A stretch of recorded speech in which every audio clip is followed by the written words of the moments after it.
take us through the dynamic of winning $250,000, and I'm going to ask you like 2 or 3 questions within one. Is this your biggest win? And then, like, what happens? Do you get like a big check from them in a presentation? Does it stay in your account where you have now $250,000 in your account, or are you taking it out? Are you buying something? Give me, I can't imagine this. This is never something that will ever happen to me. So take me through the whole dynamic of it. Big Cat, congratulations. Give us the synopsis of what was going through your mind as you were covering your eyes in the final seconds of the championship game as you had $250,000 on the line. Pure terror. Thank you, by the way, for the congratulations. Also, Jesse, hello. Yes, good to talk to you, Big Cat. I didn't even see the up and down, or, I think who was it? It was Sharp who got caught in the air and had to drop the ball, because I was covering my eyes and I only could see the top of the TV. That was a crazy game, and it felt like at no point that Florida was going to win that game until 45 seconds left. And what a Final Four. I think we can all agree, outside of me winning $250,000 on Florida, which is nice, even though I'm still down on March Madness, but that's a different story. The story of the Final Four was Duke's choke, and that was what we'll remember for the rest of our lives. Don't you think there should have been, and I want to get back to the gambling thing in a second, but you brought it up. Don't you think there should have been a more respectful buffer period before you came in with the taunting text to me? No, not with you and Duke. And Duke fans get no buffer period. Duke fans get no grace. Duke fans deserve no grace. When Duke loses, it's a celebration for the rest of the country. So no. I'm usually a 24-hour guy, but with Duke, no, right away. Within 3 minutes. How is my good friend doing over the Duke loss? Big Cat, you can't trust those Glenbrook North grads. That's all I can tell you. You can't trust those guys.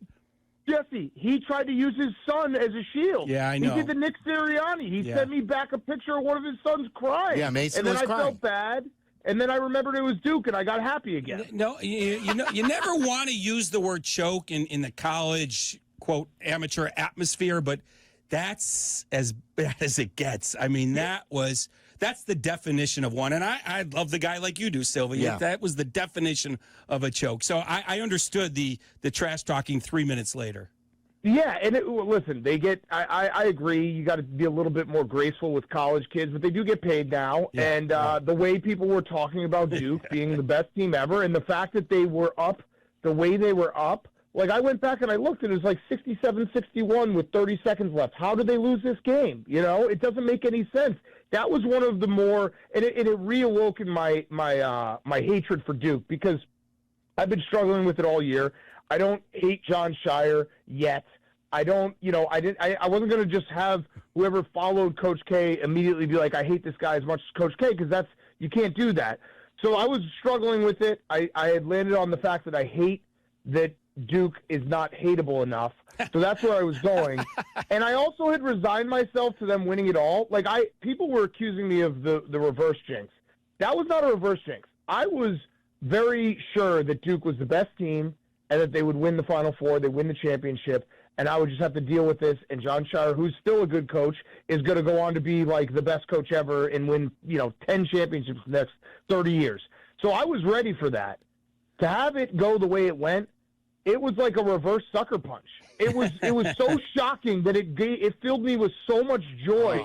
I was overcome with emotion. Unexpected, that's for sure, because at no point did they look like they were going to choke that away until they did. Yeah. Until they did. Let's talk about your bet real quick, though, because you mentioned that there was no moment down late in the game you thought you were going to win, something like that. But there were like 3 or 4 of those Florida games like that. I mean, it wasn't just the championship. How many second halves did they just take over late? It was amazing. They kept doing it. Yeah, they were on the ropes against UConn. They were more talented than UConn, so that one I wasn't as nervous. The Texas Tech game was absolutely nerve-wracking. I mean, that was a really incredible comeback where Walter Clayton just went off. And then in the Auburn game, in the Final Four, they were down, whatever it was, 8 or 10 at half. It was that was kind of how they were, and they just went through this gauntlet in the last, I don't know, month and a half where they were ripping off these wins, and some of them were improbable, and they were a hell of a team. And I thought that the fact that, like, even Walter Clayton, who wasn't shooting well in that championship game, he was still doing a lot, passing the ball. And Will Richard was he was the best player on the court on Monday night, because he was hitting those threes in the first half that was keeping him in it. And it was fun. I was just happy as a guy who loves college basketball. I was so happy that the Final Four and championship game delivered, because I didn't want to do an entire offseason of the sport has changed forever and it will never come back. Yeah, that's good. So take us through the dynamic of winning $250,000, and I'm going to ask you like 2 or 3 questions within one. Is this your biggest win? And then, like, what happens? Do you get like a big check from them in a presentation? Does it stay in your account where you have now $250,000 in your account, or are you taking it out? Are you buying something? Give me, I can't imagine this. This is never something that will ever happen to me. So take me through the whole dynamic of it. All right, so don't say never. You never know. You might. I never bet on $25,000. Yeah, Big Cat. He has sent me some of his texts, like on a Bears Sunday. It's like a $5 parlay. Yeah. With 3 teams. He's hoping to win $26. Yeah. Listen, I don't unit shame. I think that's the worst part of the gambling community. People who unit shame and like, oh, you only bet that or this. And I'm getting the reverse now, where I posted the slip and people are like, oh, real relatable, $25,000 on Florida. Like, what do you want me to say? I bet where I can feel something. Exactly. And I have been fortunate enough to make a lot of money in my life, and it's awesome. And I'm like, if I bet $100 and I posted that, people would be like, oh, $100, what does that mean to you? So I bet to what makes me feel something, and that was the number that made me feel something. So I want it it's the biggest payout I've ever had. It's not the biggest odds. I had the 40 to 1 Heisman future on Travis Hunter, which was $5,000 to win $200,000. That was crazy. So it's the most amount of money, not the biggest odds. And yeah, I mean, I don't do anything with it. Maybe it will last till like the NBA playoffs second round. I'm hoping. So if you went into your DraftKings account, it will say like this is how much money you have in your account. That's how it works. Yeah. Well, I don't have it. I don't have the 250 anymore. I've started betting the Masters, and I bet NBA last night and MLB. So we're back in action. We got to stay fluid. You're not buying anything like to reward yourself. No. What am I going to buy? I don't have any hobbies. I don't buy anything. I don't do anything but gamble. Like, this is my only hobby. So, and I'm a loser. I'm smart enough to know that if I take out the money, I will in a month's time just slowly redeposit it and lose it. So why even go through that? Right. Right. Like, what's the point of going through that? It basically bought me another couple months where I don't have to redeposit, which is nice. I'm very thankful. I'm excited to win it. But yeah, there's nothing really that happens that changes in my life. I mean, I was pumped. You could see in my reaction. But yeah, it's cool. But yeah, nothing really changes. All right. So next question: as you redistribute it to new bets, does it feel like house money? Like, are you more aggressive because I didn't deposit this anyway? Like, what's the mindset going forward?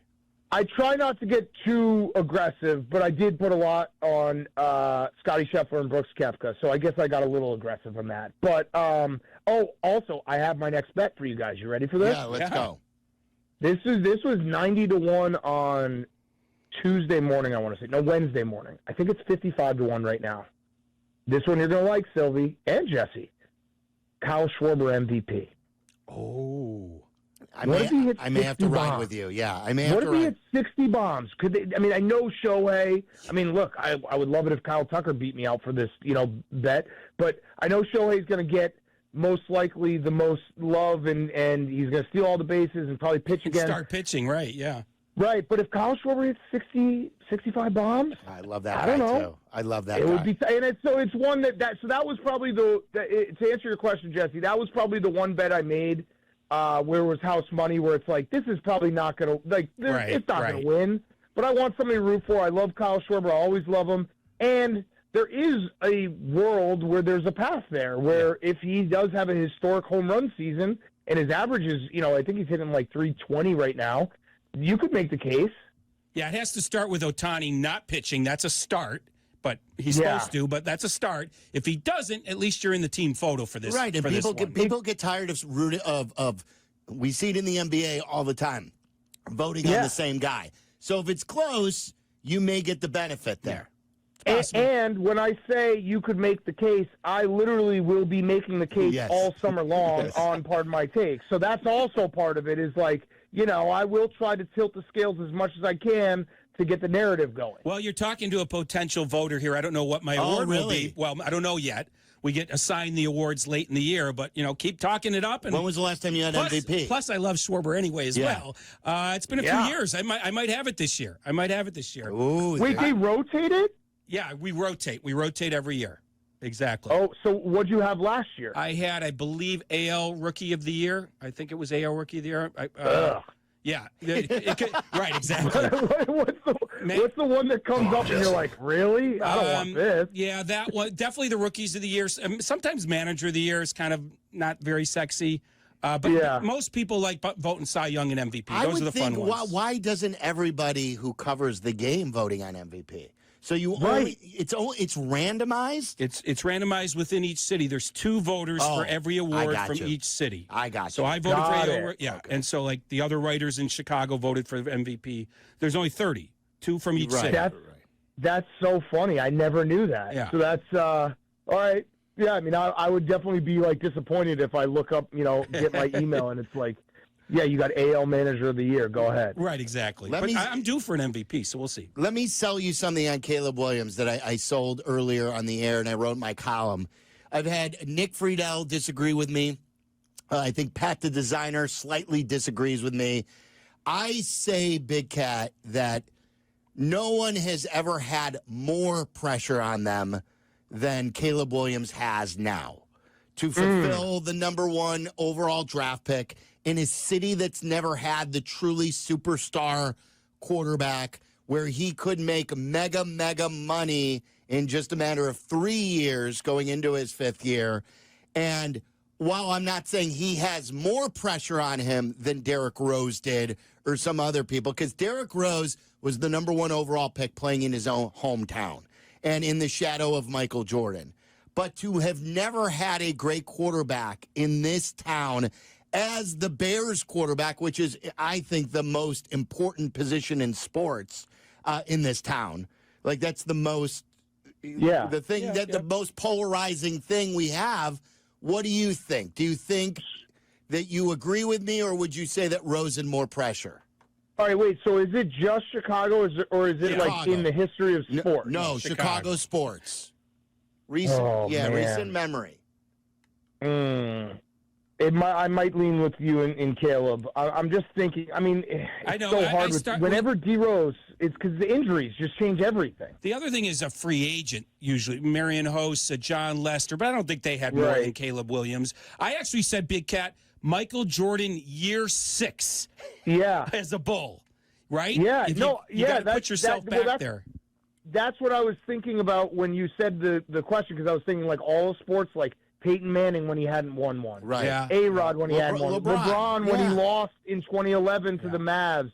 But, yeah, I mean, I do think it's also like my knee-jerk is to agree with you, Silvy, just because quarterback is so important and the history of the position. And, you could make the argument that it was kind of that way for Mitch and Justin Fields. I know they weren't the #1 pick, but the pressure they had on them. And when Jay got traded here, like it's the first guy to be able to figure this out is going to be a legend forever. It's going to be a king, and because Mitch failed and because Justin failed, it turns it up even more. And now with the new coach that you expect him to help him, he's got to be developed with this. So I just think, and with Mitch too, Mitch and Justin, they did not come in, and you said it about the #1 pick, but think about all the hype that Caleb has had, his last 2 years of college. I know it's symbolic, but the #1 pick thing does it for me, Big Cat, too, because just think about it. You literally can pick anybody that played football anywhere. You know what I'm saying? You could pick any player anywhere, and you chose this guy. Not the 2 pick, the 3 pick, anybody you want. And after Jaden Daniels. Yeah, that adds to it. The fact that Jaden Daniels is obviously incredible. The fact that Bo Nix went to the playoffs his rookie year. We'll see what happens with J.J. McCarthy. Drake May had ups and downs, but he could be a guy. So, I don't like that we're doing this. Yeah. But it's not wrong. But I don't like that we're doing this. And if you want to extend it out, we might throw Ben Johnson as the coach in Chicago that has the most. I mean, Joe Madden had a lot entering the playoffs, or even when he was hired, I suppose, but definitely entering the playoffs. But Ben Johnson's got to be up there. He's getting paid a ton before coaching a game.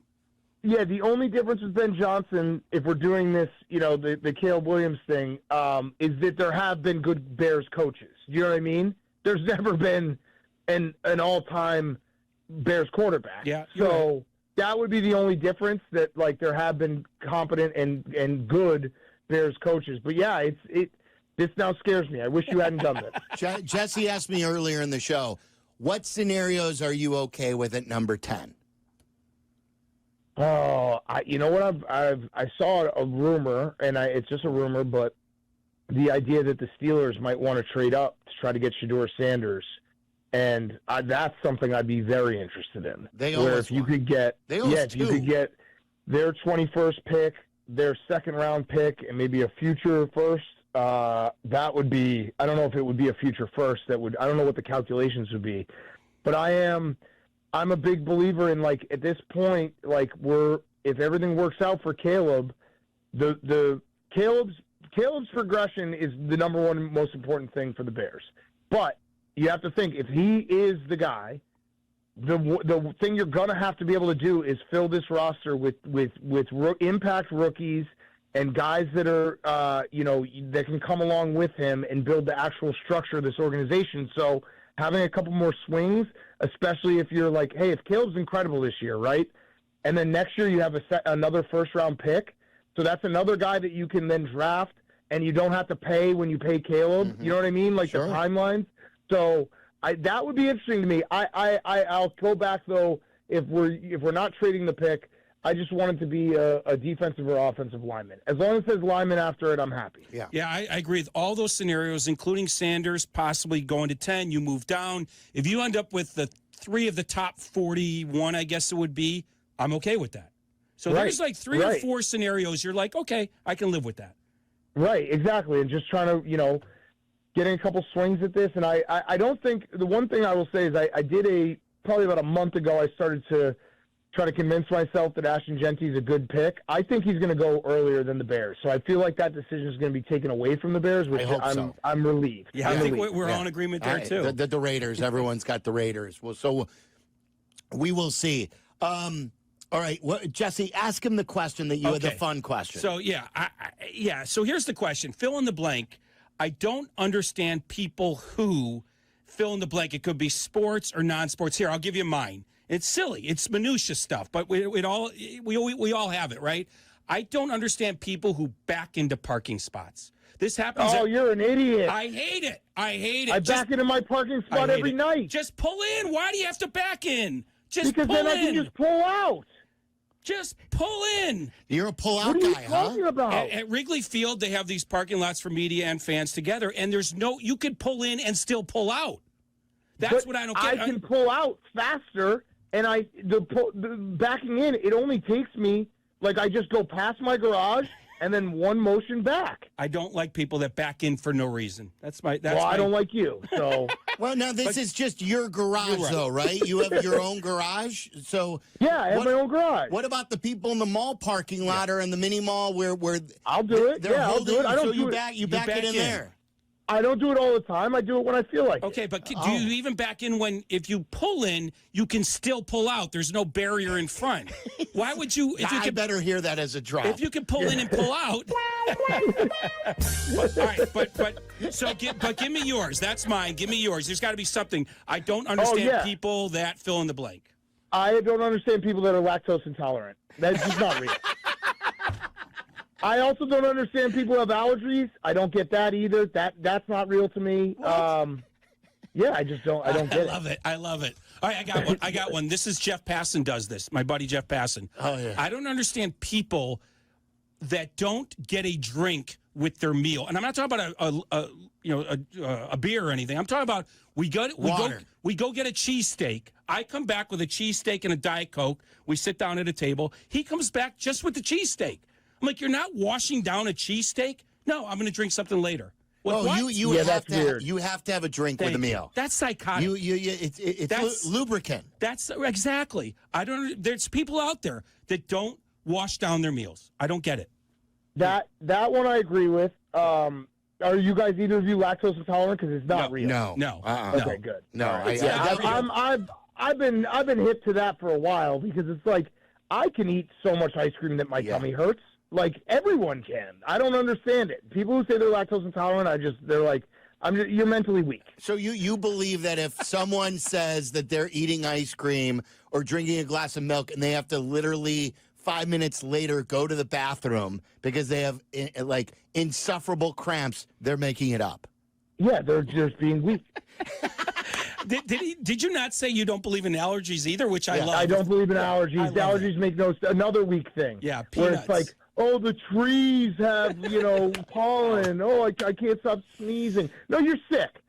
People say they have allergies when they're sick, and then so they're like, oh, it's fine. You can be around me. I just have allergies. No, you're sick. Just say you're sick. I love it. I absolutely love it. My biggest one, and I've repeated it, and many, many, many other people have said this too. There's an old one.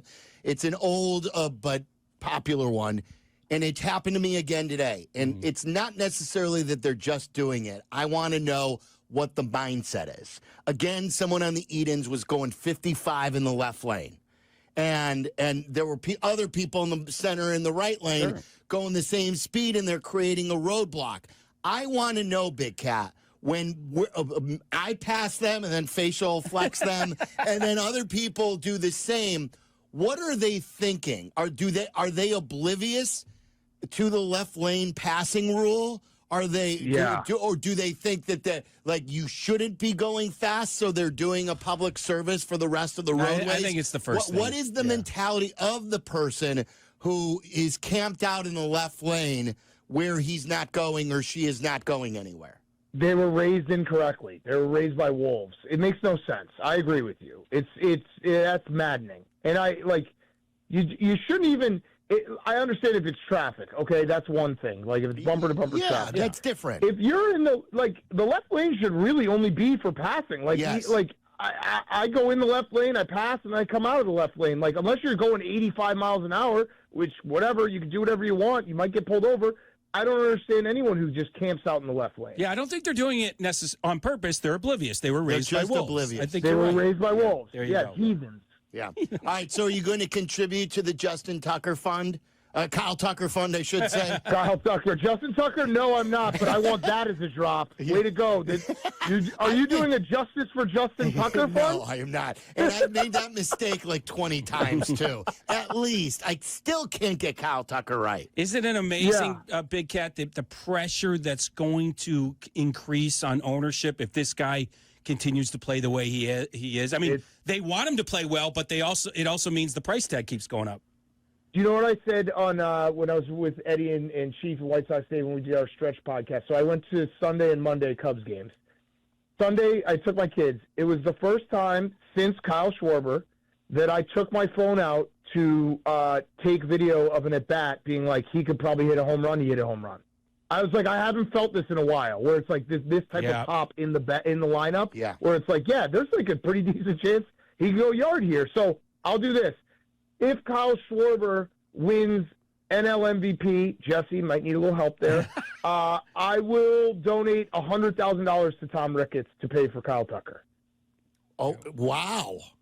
Yeah, I almost don't want. He'll take you up on it too. I almost don't want you to because, like, I say that tongue in cheek whenever someone says, "Let's put it in the pot for this guy." Like, Tom Ricketts shouldn't need any help. No, but I'm just saying there's obviously a big caveat here that I have to win that bet first. But I am good for $100,000 if Kyle Schwarber wins the MVP.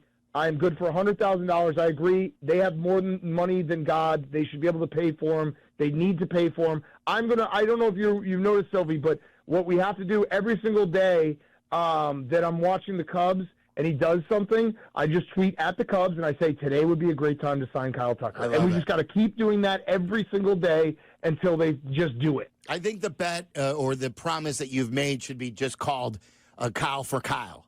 You know? Kyle for Kyle. Kyle for Kyle. Or if you want to use that money to sign Kyle Schwarber, that money is good. Yes. They can have $100,000 to sign whatever Kyle they want. Yeah, get him back, right. And then really quick, what did you think of the Luka return yesterday? Was it over the top with the love, or was it? Did you like what they did with the videos and the T-shirt and everything like that?